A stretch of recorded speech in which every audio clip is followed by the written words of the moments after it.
Selamat pagi saudara-saudara sekalian.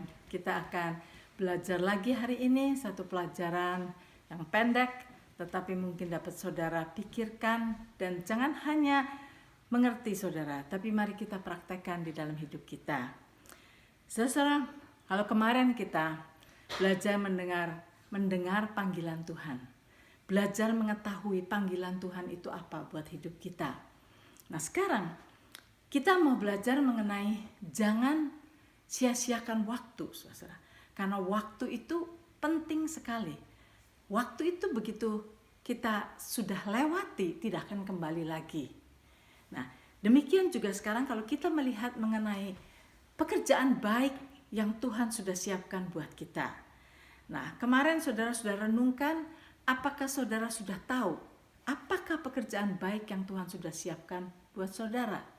Karena saudara-saudara, Tuhan ingin agar kita hidup di dalamnya. Dan saudara-saudara, Tuhan ingin pertanggungjawaban kita. Pada saat kita bertemu dengan Dia, Tuhan ingin kita bertanggung jawab akan waktu yang Tuhan sudah berikan kepada kita, akan karunia yang Tuhan sudah berikan kepada kita, akan pekerjaan baik yang sudah Tuhan siapkan buat kita. Dan Tuhan akan menanyakan kepada kita, apa yang kita lakukan untuk itu semua. Bagaimana kita menggunakan waktu kita. Nah, saudara, kita akan melihat suatu kejadian, yaitu pada di Alkitab mengenai kehidupan Rasul Paulus. Kita semua tahu cerita dari kehidupan Rasul Paulus. Rasul Paulus dulu namanya bukan Paulus, namanya Saulus, saudara. Dan Saulus itu dia seorang yang sungguh-sungguh di dalam agama dia. Dia menganut agama Yahudi. Dan dia benar-benar semangat untuk melakukan keagamaan dia. Dia orang yang benar-benar sungguh-sungguh di dalam apa yang dia percayai. Nah, sebab itu saudara, dengan sungguh-sungguh dia melakukan segala yang dituntut oleh agama Yahudi. Nah, dia berkata begini di dalam Galatia pasal 1 ayat 13 sampai 14. Dia menulis kepada gereja di Galatia itu karena dia sudah sadar bahwa dia salah dulu. Nah, dia berkata begini di dalam Galatia 1 ayat 13-14, dia berkata begini. Rasul Paulus berkata, "Sebab kamu telah mendengar tentang hidupku dahulu dalam agama Yahudi. Tanpa batas aku menganiaya jemaat Allah dan berusaha membinasakannya. Dan dalam agama Yahudi aku jauh lebih maju dari banyak teman yang sebaya dengan aku di antara bangsaku. Sebagai orang yang sangat rajin memelihara adat istiadat nenek moyangku." Jadi saudara-saudara, Rasul Paulus itu orang yang sungguh-sungguh. Kalau dia percaya kepada sesuatu, kalau dia beribadah, maka dia akan lakukan dengan segenap hatinya. Dan pada saat dia beribadah pada saat itu di dalam agama Yahudi, orang-orang Yahudi membenci orang-orang Kristen. Orang yang menganut agama Kristen itu mereka benci. Nah, Rasul Paulus karena dia beragama Yahudi, maka dia melakukan segala yang dia bisa lakukan untuk menganiaya orang Kristen, saudara. Nah, jadi menganiaya orang Kristen, bahkan membunuhi orang-orang Kristen. Nah, kita tahu kejadiannya yaitu satu hari dia sedang berangkat menuju ke Damaskus. Di dalam perjalanan ke Damaskus itu Tuhan Yesus menampakkan diri. Nah, Tuhan Yesus menampakkan diri dan Tuhan Yesus berbicara kepada namanya Saulus pada waktu itu. Ya, Tuhan Yesus memperlihatkan dirinya dalam suatu cahaya yang besar sekali dan dia berkata, "Saul, Saul, mengapa engkau menganiaya aku?" kata Tuhan Yesus. Kemudian Saulus berkata, "Siapakah engkau, Tuhan?" Kemudian Tuhan Yesus menjawab, "Akulah Yesus yang engkau aniaya." Nah, saudara, pada saat itu yang dianiaya oleh Saulus adalah orang-orang Kristen. Tetapi di mata Tuhan, orang-orang Kristen yang dianiaya, Saulus menganiaya orang Kristen itu sama dengan menganiaya dia, menganiaya Yesus. Itulah sebabnya akulah Yesus yang engkau aniaya. Nah, saudara, pada saat itu juga Saulus menjadi buta, dia jatuh dari kudanya, dia menjadi buta dan dia tidak bisa melihat. Dia meraba-raba. Maka dia harus dituntun oleh orang-orang pergi ke satu tempat yang namanya jalan lurus. Dan dia tinggal di satu rumah di sana. Dan kemudian Tuhan menyuruh seorang hambanya yang bernama Ananias. Tuhan berkata, Ananias, pergilah ke jalan lurus. Engkau harus menumpangi tangan kepada Saulus dan supaya dia bisa melihat lagi. Nah saudara, Ananias menurut. Saya singkatkan. Ananias menurut. Dia berangkat ke jalan lurus. Dia ketok pintu.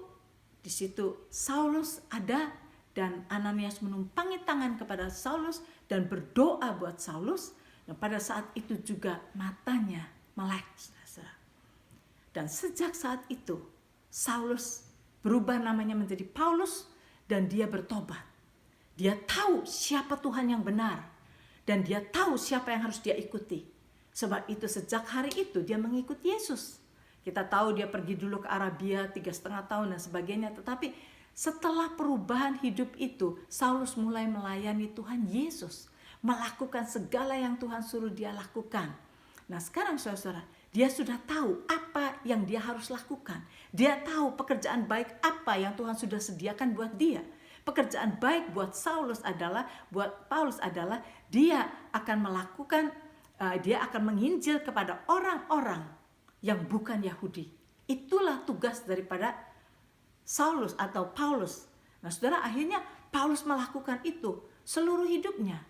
Tetapi dia tahu kapan, entah kita nggak tahu Rasul Paulus itu bertobat. Entah umur berapa, sudah berapa banyak waktu yang dia sia-siakan melakukan hal yang salah kan.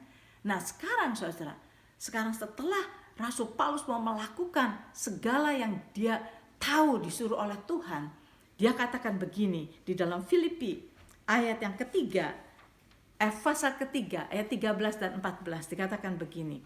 Rasul Paulus berkata, dia menulis kepada jemaat di Filipi. Dia ada di penjara pada saat dia menulis ini. Dan dia berkata begini, saudara-saudara, aku sendiri tidak menganggap bahwa aku telah menangkapnya. Apa maksudnya menangkapnya? Dia berkata bahwa aku tidak menganggap bahwa diriku sudah menyelesaikan tugas yang Tuhan berikan kepada saya. Tetapi ini yang kulakukan, kata Paulus. Aku melupakan apa yang telah di belakangku dan mengarahkan diri kepada apa yang di hadapanku dan berlari-lari kepada tujuan untuk memperoleh hadiah, yaitu panggilan sorgawi dari Allah dalam Kristus Yesus. Nah, saudara, di sini kita lihat Rasul Paulus tahu waktunya sudah singkat. Entah mungkin dia bertemu dengan Yesus umur 50 atau umur berapa, dia tahu waktu dia sudah singkat. Sedangkan dia tahu ada pekerjaan besar yang dia harus selesaikan. Nah, sekarang saudara, dia berkata bahwa dia berkata begini, aku belum menyelesaikan semuanya, aku belum menangkap semuanya, tetapi ini yang kulakukan, aku akan melupakan apa yang di belakangku dan aku melupakan apa yang telah di belakangku dan mengarahkan diri kepada yang di hadapanku, dia katakan, dan berlari-lari kepada tujuan untuk memperoleh hadiah, yaitu panggilan sorgawi. Panggilan sorgawi ini adalah pekerjaan baik yang Tuhan sudah sediakan buat dia, sudah disiapkan oleh Tuhan kepada dia. Dan jadi Rasul Paulus berkata sini, aku sudah menyanyiakan waktuku semuanya itu, dan sekarang waktuku tinggal sedikit lagi, tetapi aku akan selesaikan pekerjaan yang Tuhan suruh aku selesaikan. Sebab itu dia bilang, apa yang aku akan lakukan? Aku akan melupakan apa yang di belakangku. Dan dia bilang, dia melupakan apa yang di belakang dia itu karena apa? Saudara, kehidupan Rasul Paulus boleh dibilang berat sekali. Karena dia sudah menganiaya orang Kristen, bahkan dia sudah membunuhi orang-orang Kristen. Dan sekarang saudara, dia berkata, saya akan melupakan itu semua. Karena kalau dia tidak melupakan itu saudara, iblis akan merongrong dia. Iblis akan memberikan kepada dia condemnation. Iblis akan berkata kepada dia, apa yang kamu lakukan sekarang? Mau melayani Tuhan Yesus setelah kamu membunuhi orang-orang yang mengikuti Yesus? Akan ada condemnation yang membuat dia tidak bisa lari ke depan, saudara. Nggak bisa maju ke depan. Akan ditarik oleh iblis ke belakang dengan semua tuduhan-tuduhan yang iblis berikan kepada dia. Itulah sebabnya Rasul Paulus berkata, ini yang aku akan lakukan. Aku akan lupakan apa yang di belakangku. Semua itu Tuhan sudah ampuni. Aku akan lupakan semua yang ada di belakangku. Dan aku akan pandangkan pandangan aku ke depan. Dan aku akan berlari-lari. Aku akan berlari-lari to redeem the time. Waktu jalan terus. Dia sudah miss banyak waktu yang dia tidak lakukan. Nah sekarang dia harus menyelesaikan tugas yang harus dia selesaikan. Sebab itu dia harus berlari-lari.